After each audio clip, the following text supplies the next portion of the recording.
Bienvenidas y bienvenidos a La Política en Femenino, un podcast en el que vamos a estar hablando con mujeres que viven la política desde adentro para, conocerlas, charlar un poco y aprender de ellas.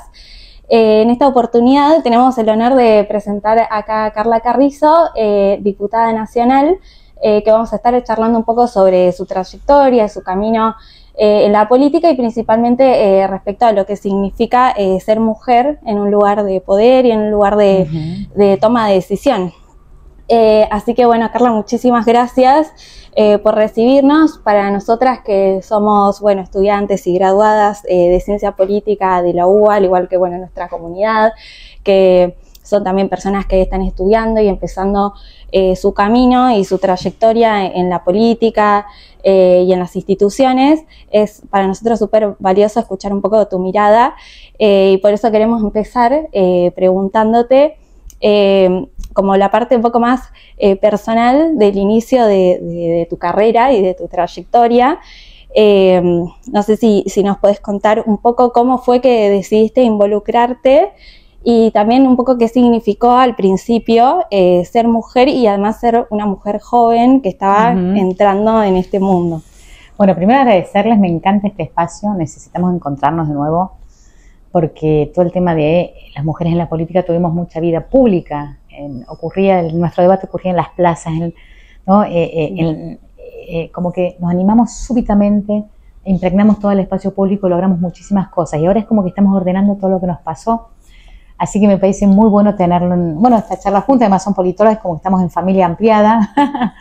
Decir que ciencia política, hay gente que tiene pasiones y hay gente que tiene profesiones. Yo digo, no sé si es una virtud, porque a veces las pasiones se padecen, ¿no? Sí. Pero se transitan, uno no elige. Yo a veces le pasa a alguna gente, a otra gente no. A mí me pasó que no tuve un dilema vocacional. Yo siempre sentí que la política estaba ahí y que la tenía que transitar. Y esa pasión a veces tuvo la forma más de activismo político y a veces tuvo la forma de activismo académico. Activismo en el sentido de entrega. Vieron que las pasiones se tienen que ordenar porque a veces es difícil poner los límites, te impregna todo el espacio de tu vida. Y yo viví un poco así la política. Mi vínculo fue mi identidad, la política fue mi identidad. Y a la política llevé mi pareja, mi matrimonio y mi familia. Mi hija ahora estudia física, o sea que se ve que no le gustó mucho la política, sí. Pero vengo de una familia donde hablábamos de lo público, nuestra vida ocurría involucrada en los debates públicos, o sea, nos importaba qué pasaba con el vecino, era un pueblo pequeño, tal vez eso ayudó. Entonces, la verdad que fue para mí una pasión. Y elegí ciencia política en la década de los 80, era medio, ¿y eso para qué te sirve? ¿Vas a poder vivir de eso? Y tenía las dos cosas. En ese momento militaban al radicalismo activamente, recuperábamos la democracia. Había un clima de efervescencia y esperanza muy fuerte.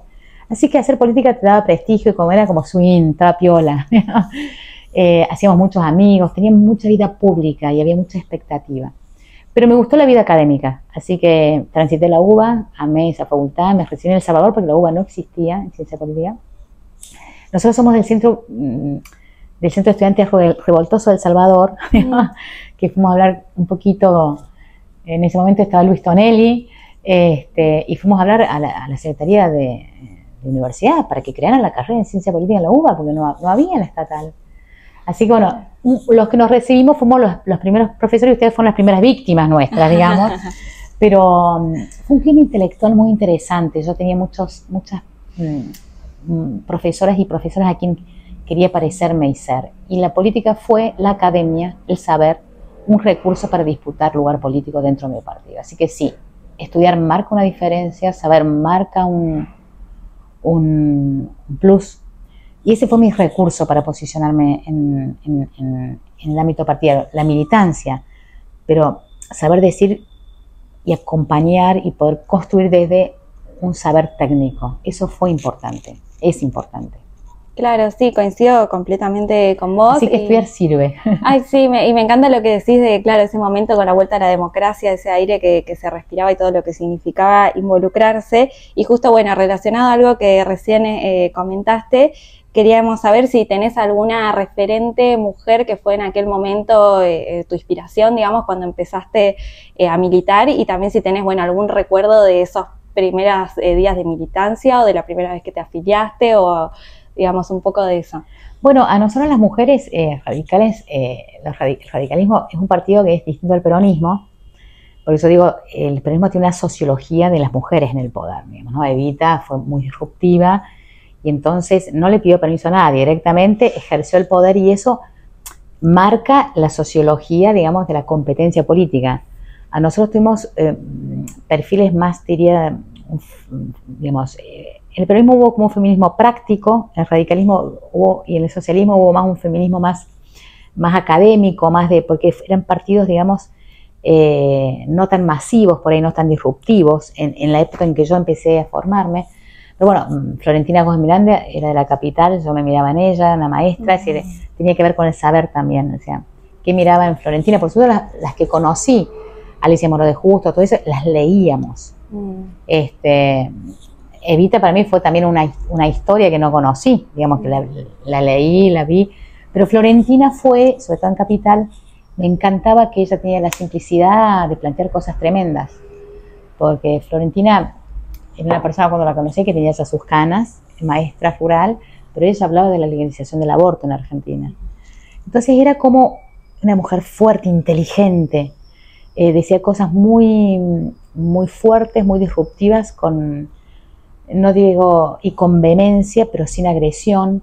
Entonces me impactó mucho esa seguridad en un momento donde, bueno, el divorcio era nada, a la gente la excomulgaban por votar a favor del divorcio. Entonces le vi la valentía, la simplicidad, el tema de que una maestra es lo que está en todos los pueblos, una mujer simple haciendo cosas enormes, y me encantó eso, pero era muy disruptiva también. Digo, que me identifico mucho porque la pude conocer, digamos, tal vez al resto, por supuesto. Fueron mujeres muy valientes todas, y tengo de todo, tanto de la vida académica como de la política. No quisiera nombrar una en particular, porque uno se va nutriendo de todos, incluso de escritoras también, ¿no? Sí, por supuesto, sí, y bueno, me encanta eso que decís, y pienso que es así totalmente, justo va relacionado a otra pregunta que te iba a hacer, que es un poco cómo ves, porque bueno, esta cuestión del género, de la participación de las mujeres, de la irrupción de las mujeres, no solo como, bueno, ciudadanas que votan, que eso ya lo tenemos hace más tiempo, sino como mujeres que se presentan a cargos para tener poder, para tomar decisiones, y es algo que está bastante transversal a todas las ideologías, los pensamientos, digamos, y quería saber un poco cómo viste vos en tu partido político en particular ser mujer, y cómo lo ves en general en los demás, si sentís que hay algunos que fue más difícil, sí, o no, y si para vos eso fue una traba o...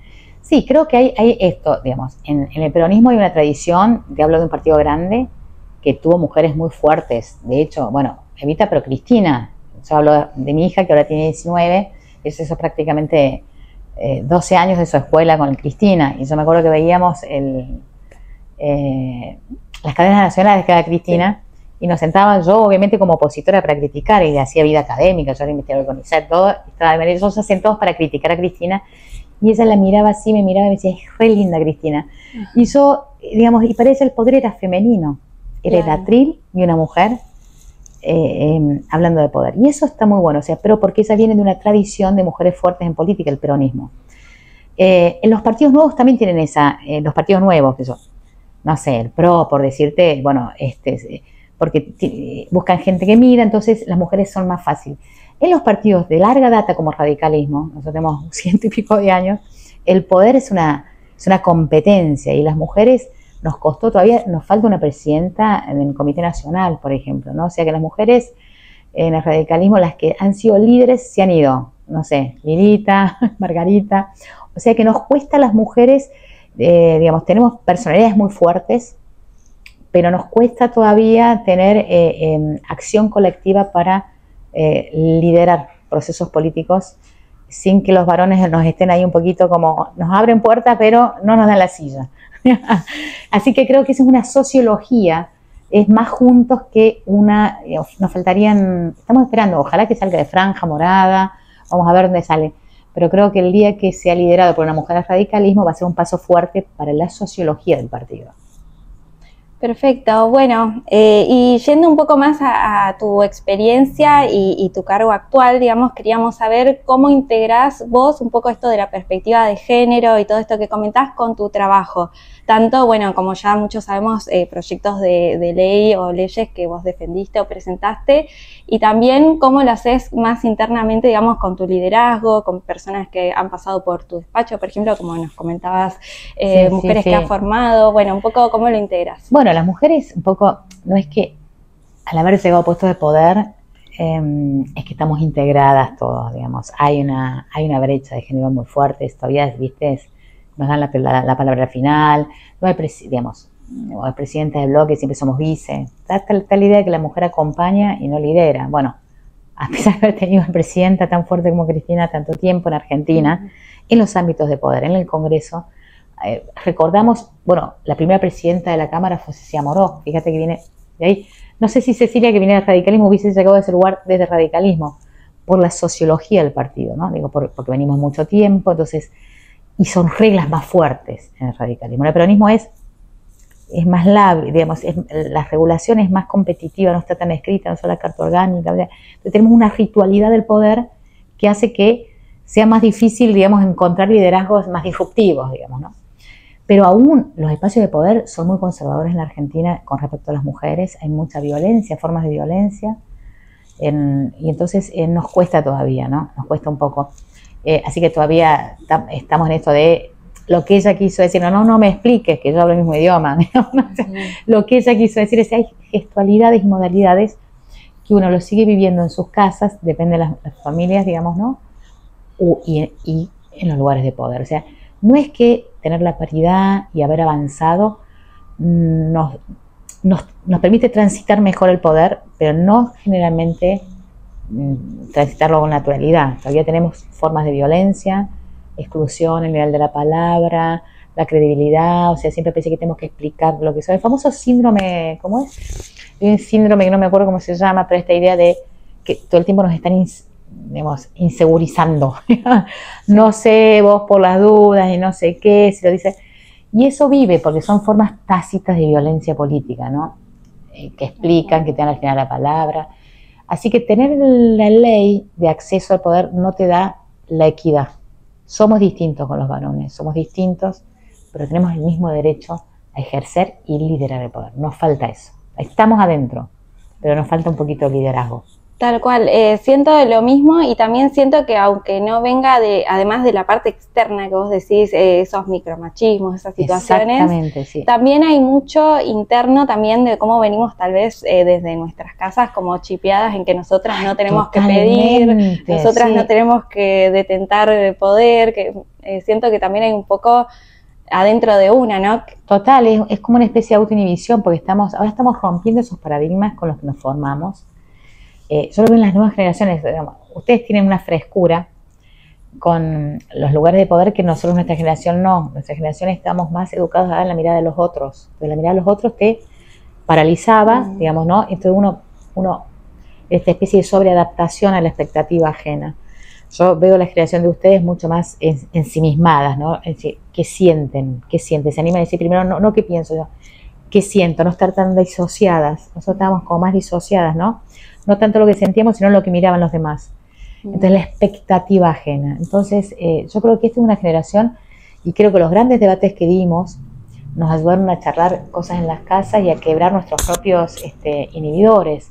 Así que siempre recomiendo leer las películas, la gama de películas que tenemos ahora, sobre todo temas que está muy bueno porque lo podemos ver en familia y se achicó un poco hay un aprendizaje que nos hemos dado, ¿no? Las madres con las hijas, distintas generaciones, con las abuelas. Entonces es como que nos volvimos, las mujeres empezamos a mirarnos de modos que antes no habíamos animado a decirnos, a pesar que estábamos juntas. Entonces, yo miro a mi madre de otro modo, ustedes a su madre, porque podemos ver una emocionalidad que estaba como ordenada y encapsulada, de eso no se hablaba. Así que yo lo celebro, porque esto sirve no solamente para darnos inquietud, sino para conocernos a las mujeres entre nosotros mucho más, digamos, ¿no? Y también a todas las mujeres les quiero decir que no es llegar, digamos, no es una moda digamos, es llegar y ayudar y tener esa idea de dónde uno viene y a quiénes uno tiene que defender, digamos, la política tiene que tener esa cosa de equidad, las mujeres tenemos que seguir defendiendo mujeres y no hacerle a la otra lo que no nos gusta, digamos, no reproducir esas formas, digamos, un nuevo liderazgo es, bueno, hacer un poco que la coordinación colaborativa sea más fuerte que la agresión, no competir con las mismas reglas que compiten los varones entre sí. Nos falta un poquito eso, así que no olvidarnos eso las mujeres, porque las puertas están abiertas en el Congreso para hacer algo distinto. Bueno, me gusta mucho lo que decís y lo que mencionabas de esta generación, que yo siento que también ese cambio es por, bueno, ver mujeres como vos que ya fueron abriendo un poco el camino, entonces ya crecimos viendo liderazgos de mujeres y ya es algo que lo vemos y justo viene relacionado a algo que, bueno, un poco lo estuviste diciendo, pero te quería preguntar, si tuvieras que darnos un consejo a nosotras, mujeres jóvenes que estamos empezando en política y demás, ¿qué consejo nos darías? Ay, es difícil porque yo, digamos, dar consejos tiene que ver con algunas trayectorias como personales y no quiero hacerme cargo de hacerlas sufrir. Yo, por ejemplo, a mí, no sé, no se logra adaptarse nunca, digamos, que siempre tiene que ser lo que uno siente. Cuando lo que uno siente incomoda es porque hay algo que no está funcionando. La sobreadaptación es una forma de violencia que nosotros hacemos, ¿no? Entonces, a veces hay que incomodar. Digamos, cuando uno hay que incomodar para construir poder, digamos, y entonces hay que animarse a eso, aunque no le guste al otro, porque a veces un no, si te digo, es un monosílabo, pero es un monosílabo con mucho poder político. Vamos a decir, si todo así, la sobreadaptación diluye el liderazgo. La política no es una historia individual, es colectiva, pero puede ser colectivo con cierta equidad o puede ser colectivo en subordinación. Las mujeres tenemos que liderar, hay que incomodar un poquito, hay que animarse. ¿Vieron cuando el padre le dice, o la madre dice, no? Bueno, al primero hay como una mirada así, después pasa y nos quieren igual. No pasa nada, hay que incomodar, porque sin incomodidad no hay liderazgo. Hay que animarse a moverse de los lugares de sobreadaptación a los demás. O sea, la mirada que cuenta es la de uno mismo. Ay, bueno, muchas gracias. Me gusta mucho esta reflexión que haces. Siento que es muy valiosa para nosotras y todas las que estamos escuchando. Ahora te voy a hacer un par de preguntas más rápidas, que son las que le hacemos, bueno, a todas las invitadas. Y bueno, la idea es que contestes un poco lo primero que se te venga a la mente y que pienses. Bueno, justo un poco ya hablamos de esto de los liderazgos femeninos, nos mencionaste algunas mujeres, pero quería saber, hoy en día, una mujer que te inspire, digamos, ¿cuál es el primer nombre que se te viene a la mente? Qué difícil, una mujer bueno, Merkel, no voy a hacer para nada original. Me gustaban sus trajecitos sastres, ¿viste? Sí. Ella viene de, no sé, de las ciencias duras, creo que no sé si era química o ingeniera, no sé qué. Sí.